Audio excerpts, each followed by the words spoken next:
Hi guys! Sa videong ito, pag-uusapan natin kung bakit hindi kayo makalagin sa inyong GCash account. So, bago natin simulan, kung di ka pa nakakapag-subscribe sa YouTube channel namin, i-click mo na ang subscribe button at ang notification bell para lagi kang updated sa mga uploads namin. Una, open nyo ang inyong GCash account. Pagka-open ng inyong GCash account, di ba nga hindi kayo makapag-login kasi hindi nyo mabuksan? Ang gawin nyo guys, i-click nyo ang Help Center. Dito, sa mga articles na to, once na mag-click kayo dyan, kahit alin dyan, ay makakapag-submit tayo ng ticket dyan. So, paano nga ba yun? Kunwari, dito sa product and services. Do I create my personal QR? Pagka-tap, scroll lang tayo pababa and then sa pinaka-last step, may nakalagay ditong what this article helpful.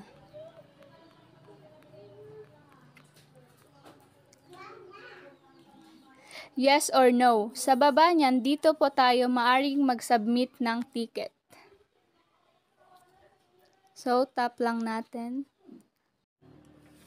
So, dito, makakapag-submit na tayo ng ticket.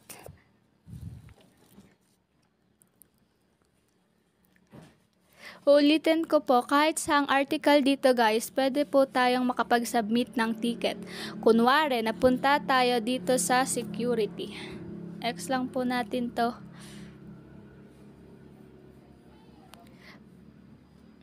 Tapos, hanapin nyo ang what should I do if I lost my phone or SIM. Tap lang po natin yan.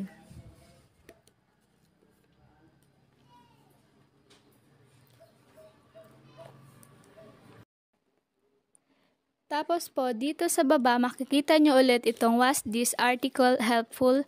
Para po makapag-submit ng ticket, click ulit natin tong submit a ticket.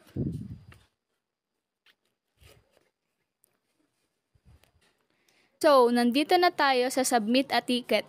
Ang ilalagay nyo dito ay inyong registered GCash email. So, dito naman sa GCash registered full name, ilagay nyo ulit yung registered na full name. And then, yung mobile number syempre. So, dito sa concerned category, click lang natin tong I can't log in into my GCash app. Tapos, dito sa susunod ay ilalagay natin kung ano yung na-experience nyo. Kunwari, need submit a ticket to log in. Tapos, pagkalagay ng details dito ng inyong concern, tapos, dito po sa attachment, ang isasend po natin o ang i-add natin dito ay ang katunayan na hindi makapag-login. Ang gawin natin ay screenshot natin ang submit a ticket once na naka-login na tayo. Tapos, pagka-screenshot natin, ito po yung ilalagay natin dito sa attachment. Make sure po na mag-attach kayo ng file. Makikita nyo yan dito sa baba ng add files or drop files here. So, bago tayo mag-submit ng ticket, kung gusto nyo bumili ng Tara G t-shirt, click the link below the description. And kung may gusto ka pang malaman, mag-leave ka lang ng comment at mag-like ka lang sa videong ito. Pagkatapos, click na natin ang submit.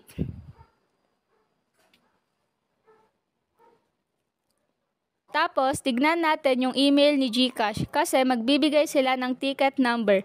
Tapos, ang ticket number na yun ay ipa-follow up natin. Ito yung ticket number. Tatandaan nyo lagi yan. 8-digit number. Ito yung ipa-follow up natin kay Gigi. So, bakit nga ba natin to ipa-follow up? Kasi magko-close ang ating request na ticket. Ibig sabihin, hindi po yan mapaprocess hanggat hindi natin mapa-follow up ang ticket. So, para maging active ang ticket number natin, kailangan natin tong i-follow up. Kaya sa mga magsasubmit dyan ng ticket, tapos naka-receive sila ng ticket number, i-follow up nyo na po agad. So, balik po ulit tayo sa Help Center.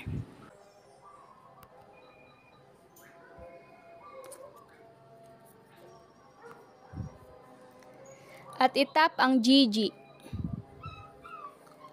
At doon kayo magpa-follow up.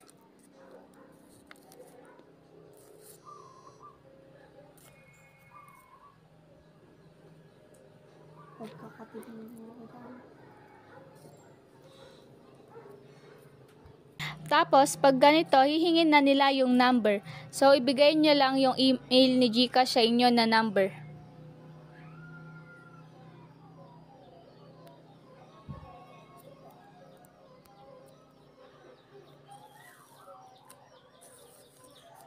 Once na nakapag-submit kayo dito ng inyong ticket number ay may marireceive ulit kayong email.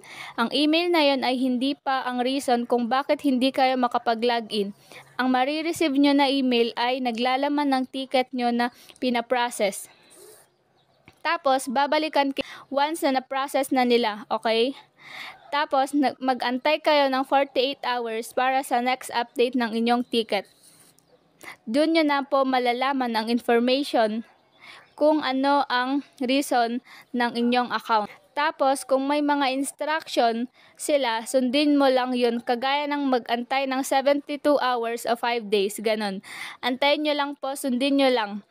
Okay, sana makatulong ang video na ito sa inyo. Thank you for watching.